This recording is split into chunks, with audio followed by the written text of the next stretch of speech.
square miles out there, and an airborne warden patrolling the area. He's looking out for poachers just in case. So we're going to have to check in with him before we enter the reserve. Airborne Patrol, this is Simba 1, over. Simba 1, this is Warden Wilson Mutua, over. John Wilson, we're now entering the reserve near the Little Aturi Forest. Hunter Wolf, Simba 1. Keep your eyes open and drive carefully. You should see lots of animals. Roger that, Wilson. You heard it, folks. Keep your eyes open. So if you take a look above your head, you'll see a game spotting guide that's going to help you point out animals along our way. This bird sitting down over here on the right, that's a yellow-billed stork. The meat-eating stork feeds on small mammals, other birds, frogs, and insects. Now if you take a look on the left, there's some black rhinos hanging out over there. Wow, folks, this is quite a treat, because unfortunately there are only 4,200 black rhinos left in the wild. So the height of the black rhino can grow to be about an inch thick, making them virtually indestructible. Their main predator is us, unfortunately humans, which is why we got to keep our eyes open for those poachers. And over on the right, those birds hanging out in the nest over there, those are saddle-billed storks. They get their name from the saddle shape on their bill, and they're the tallest storks in Africa.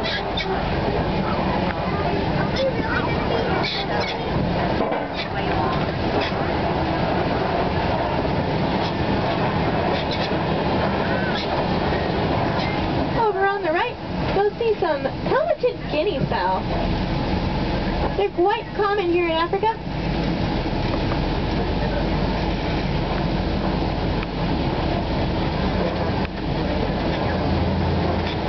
Well, folks, we're going to head on over to Safi River. Maybe we'll be able to catch a glimpse at some hippos. They like to hang out up here.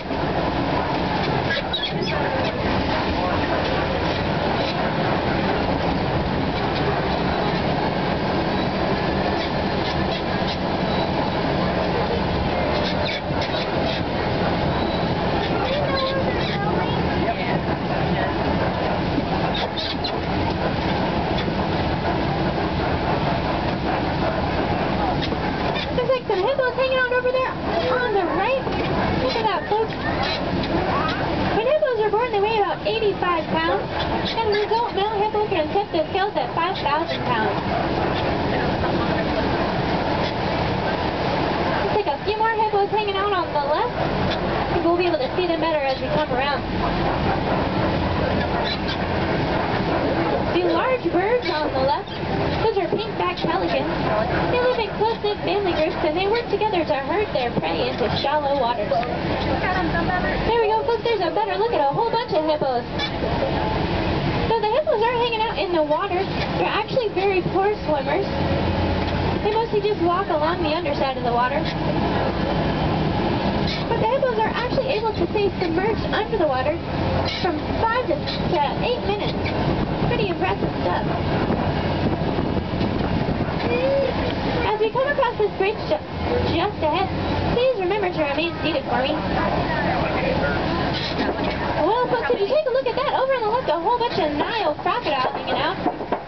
They're much larger than the American alligator, and they can crush the bones of their prey with a single bite, which is why we're not going to stick around too long.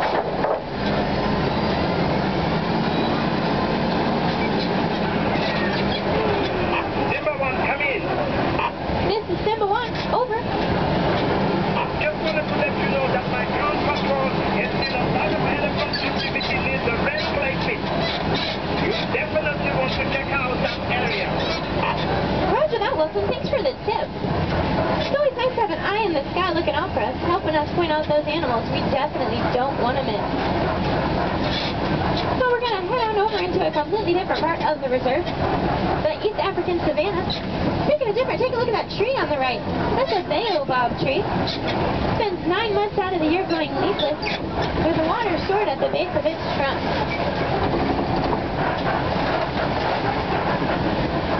This right here is my favorite view of the whole reserve, the Serengeti grasslands.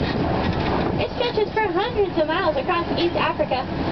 It is home to some of the more famous animals, such as elephants and lions. This is all part of the wild Africa we're all working so hard to protect.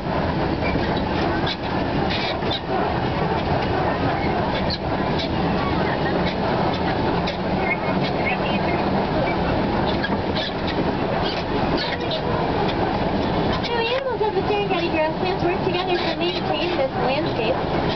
Elephants are the bulldozers. They'll knock down trees and chew on the bark that's inside. Giraffe are pruning shears, eating the leaves off the tall trees. And antelope and gazelle are mowers. They all work together to maintain this well-balanced ecosystem. When it's set up like this, none of these animals should ever have to go hungry.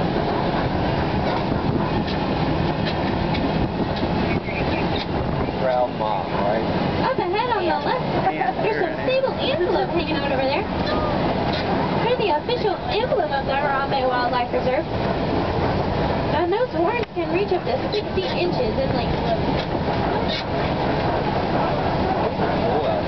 These cone structures on our left are termite mounds. They're as hard as concrete. Elephants like to use them as scratching posts.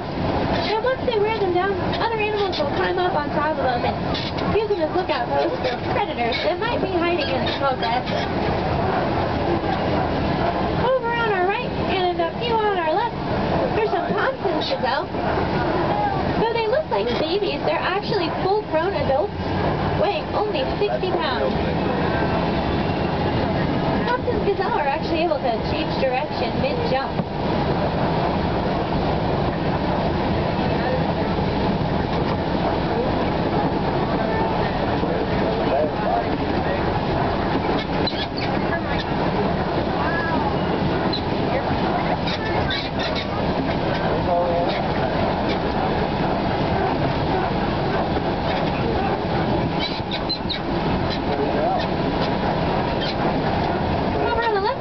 Over here you can see some white-bearded wildebeest. They're part of the largest migration left on Earth. Millions cross over East Africa every year. Over on the right, this animal that looks like a deer. It's actually an impala. Impala are able to clear 30 feet with a single bound. That's about the length of my truck. Pretty impressive. That large animal over on the right with a very large horn, that's an Angoli cattle, also known as a Watisi cattle, named after the African tribe. And those horns can reach 60 inches in length. I think we'll get a better look as we come around. Over on the left, look at that, folks. Reticulated giraffe hanging out over there. A whole bunch of them. They get their name from the Latin reticulata, meaning netted, which refers to their markings.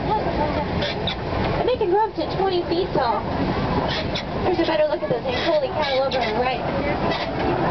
And some more impala.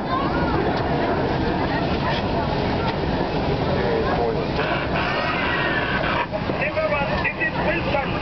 What is your location? Over. We're nearing Monkey Point, Wilson. Keep your eyes open for me. We picked up a baby elephant that was wandering off on its own. We can't find the mother. I'm afraid torture may be in the reserve. Oh my, Wilson, that does sound suspicious. We'll definitely keep our eyes open for you. Well, up ahead on the right, looks like an elephant hanging out over there. Cool. And on the left, this is Monkey Point. It gets its name from the community of mandrill monkeys that hang out over here. They're the most colorful monkeys in the world.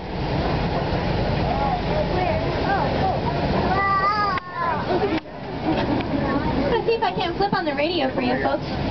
Listen to some authentic African tunes.